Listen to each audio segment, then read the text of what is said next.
집에 은신해 있던 엘리야가 하나님의 분부를 받고 이방 땅인 그 시돈에서 다시 이스라엘로 돌아와서 아합 왕을 만납니다. 그리고 담대하게 갈멜산 대결을 제안하죠.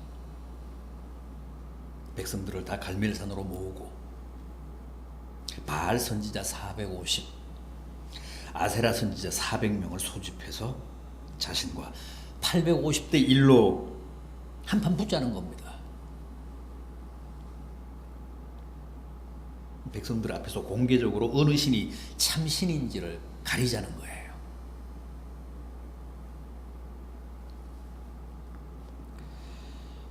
오늘 우리는 23절부터 봤습니다만 22절을 보면 엘리야가 여호와의 선지자는 나만 홀로 남았다 그럽니다.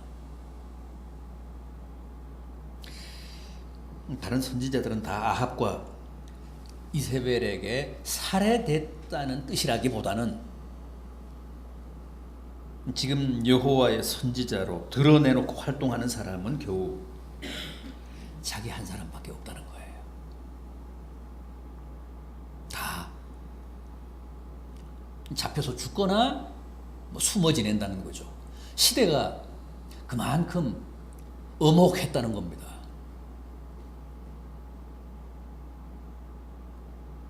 그러면서 자기 혼자 바알과 아세라 선지자 850명과 맞서겠다고 합니다. 아합 왕이 그 제안에 동의를 해서 그 갈멜산 대결이 성사가 되잖아요. 대결 방식은 이렇습니다. 오늘 본문 23절 이하를 보십시오. 송아지 둘을 우리에게 가져오게 하고 그들은 송아지 한 마리를 택하여 각을 떠서 나무 위에 놓고 불을 붙이지 말며 나도 송아지 한 마리를 잡아 나무 위에 놓고 불을 붙이지 않고 너희는 너희 신의 이름을 부르라. 나는 여호와의 이름을 부르리니 이에 불로 응답하신 신 그가 하나님이니라. 어느 쪽이든 불로 응답하면 그쪽이 참신이라는 거예요.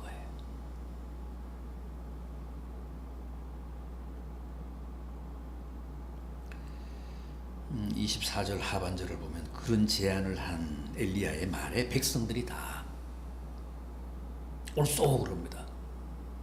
동의합니다. 원래 바알은 농경신으로 번개, 이슬, 태양 같은 비바람 같은 그런 자연 조건을 다 관장하는 신입니다. 그래서 사람들이 아마 바알이 하늘에서 불을 내릴 수 있을 것이라고 믿었던 것 같고 또 그런 기대를 가졌던 것 같습니다.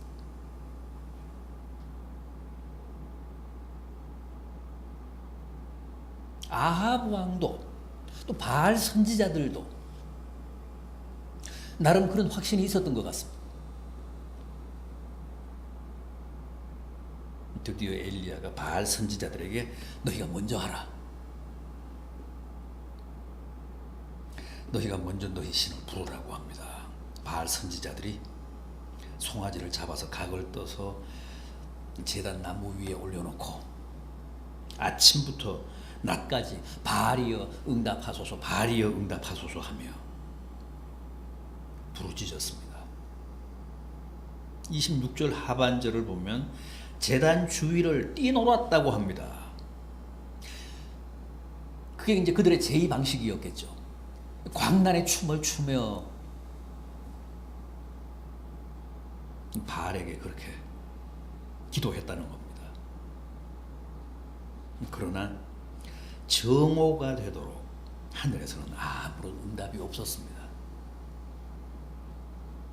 엘리야가 그들을 조롱하기까지 합니다. 너희 신이 묵상 중인지 혹 어디 잠깐 외출을 했는지 아니면 잠들었는지 모르니까 큰 소리로 더 큰 소리로 외쳐라. 28절을 보십시오. 이에 그들이 큰 소리로 부르고 그들의 규례를 따라 피가 흐르기까지 칼과 창으로 그들의 몸을 상하게 하더라. 그러나 29절 이같이 하여 정오가 지났고 그들이 미친 듯이 떠들어 저녁 소재 드릴 때까지 이르렀으나 아무 소리도 없고 응답하는 자나 돌아보는 자가 아무도 없더라. 나중에는 칼과 창으로 자해까지 하면서 피를 흘리면서까지 부르짖었지만 바알과 아세라는 아무런 응답이 없었습니다. 여기서 저녁 소재까지라는 말은 유대인들의 오후 제사 시간을 말합니다. 유대 시간으로 제9시. 지금 우리가 사용하는 시간으로는 오후 3시. 그러니까 아침부터 오후 3시까지 바알과 아세라 선지자들이 자기들 신 앞에서 부르짖고 온갖 몸부림을 다 쳐봤지만 결국 하늘에서는 아무런 소식도 없었습니다. 제단 위의 제물은 그대로였습니다. 불이 내려서 그 제물을 다 태워야 참신이라는 사실이 증명이 되는데 하늘에서 불은 내리지 않았습니다. 26절에도 똑같은 말씀이 나오지만 29절을 보십시오. 새벽부터 정오를 지나서 오후 3시까지 부르짖었으나 아무 소리도 없고 응답하는 자나 돌아보는 자가 아무도 없었다고 합니다. 왜 그랬을까요? 우상이니까. 처음부터 거짓신이었으니까.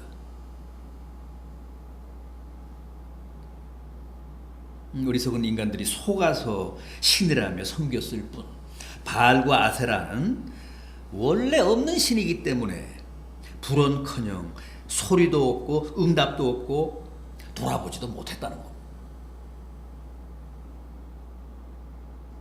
이게 우상이고 이게 거짓신의 실체입니다.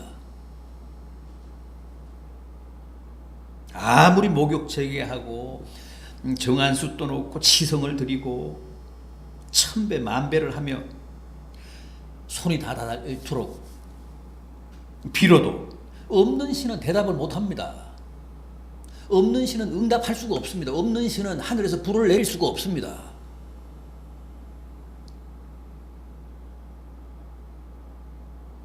아무리 몸에서 피를 내도 우상은 없는 신은 가짜 신은 내 소원을 들어줄 수가 없습니다.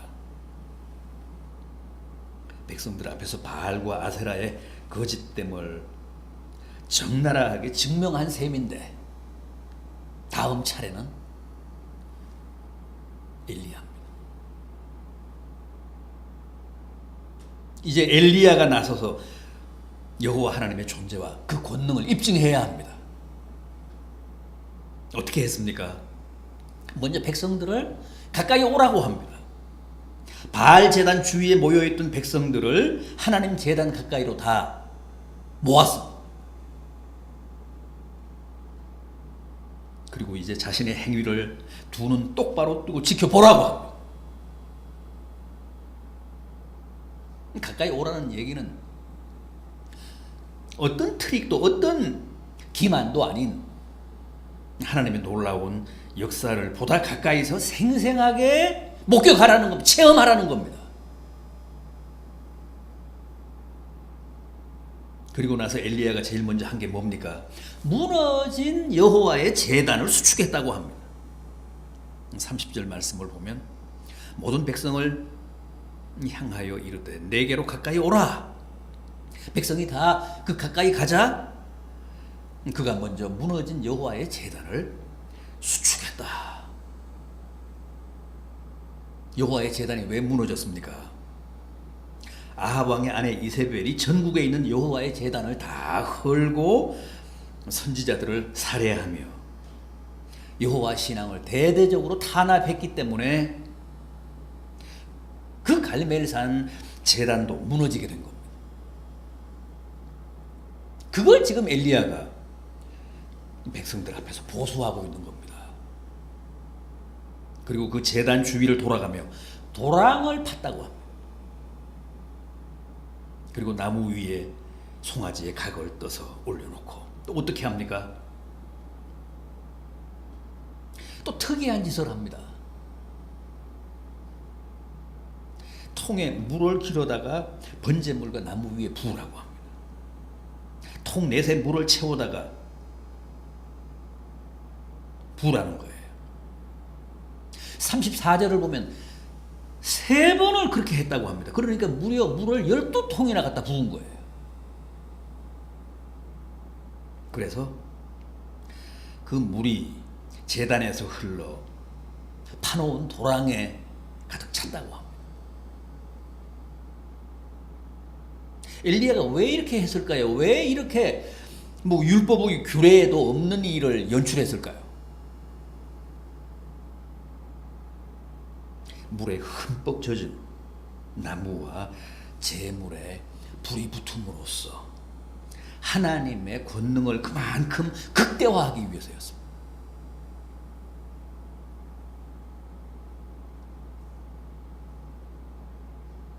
드디어 엘리야 선지자의 기도가 시작되었습니다. 36절과 37절인데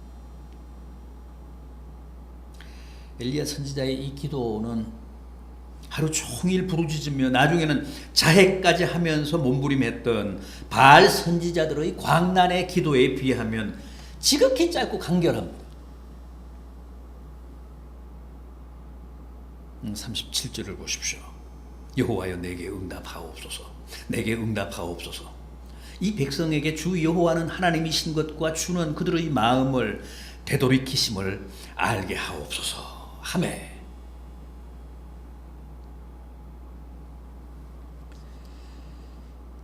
금방 응답이 왔습니다.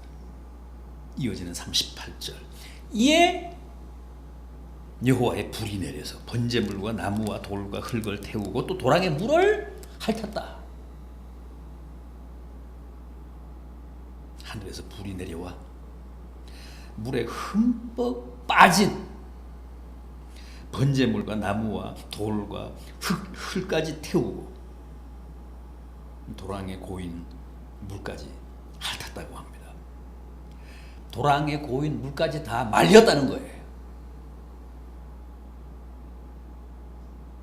그랬더니 백성들이 어떻게 했다고요? 39절을 보십시오. 모든 백성이 보고 엎드려 말하되 여호와 그는 하나님이시로다. 여호와 그는 하나님이시로다. 자기들 눈앞에서 벌어진 그 놀라운 하나님의 역사를 보고 권능을 보고 다 꼬꾸라지다시피 하며 여호와가 참 하나님이라고 고백한 겁니다.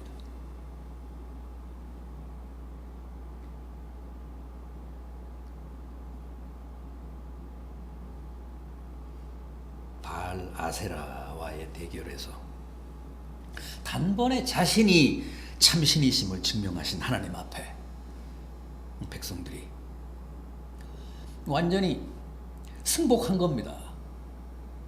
그리고 깊숙이 엎드려서 당신이야말로 진정한 신이십니다. 우리가 섬겨 마땅한 참 하나님이십니다 하고 고백한 겁니다. 21절과는 참 대조적이지 않습니까? 엘리야가 너희가 어느 때까지 둘 사이에서 머뭇거리겠느냐, 바알이든 하나님이든 택하라 오늘. 그랬을 때 백성들은 아무 말도 하지 않았습니다. 아무 말도 없었습니다. 그런데 여기서는 다 엎드려서 여호와가 참 하나님이라고 고백하고 있지 않습니까?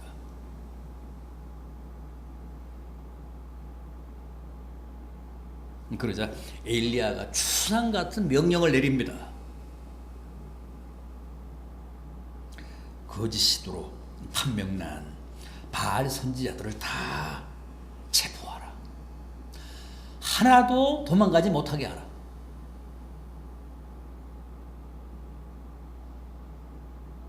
그래서 다 잡았습니다. 그리고 그들을 기손 시내로 데려다가 다 처단했다고 합니다. 당시 그 현장이 얼마나 끔찍하고 참혹했을까요? 그 선지자, 그 이 우상의 선지자들을 다 죽였으니까.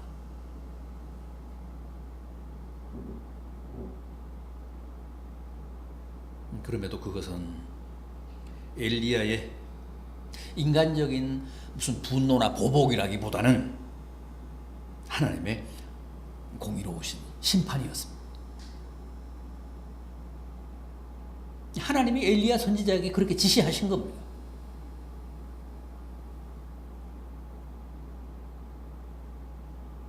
이렇게 해서 갈멜산 대결이 모두 끝납니다. 850대 1이었지만 엘리야의 완승으로 끝났습니다. 바알과 아세라는 거짓신이고 여호와 하나님이 참신이심을 만천하에 증명하고 우상의 선지자들을 다 처단하는 것으로 그 세기의 대결이 마무리가 됐습니다.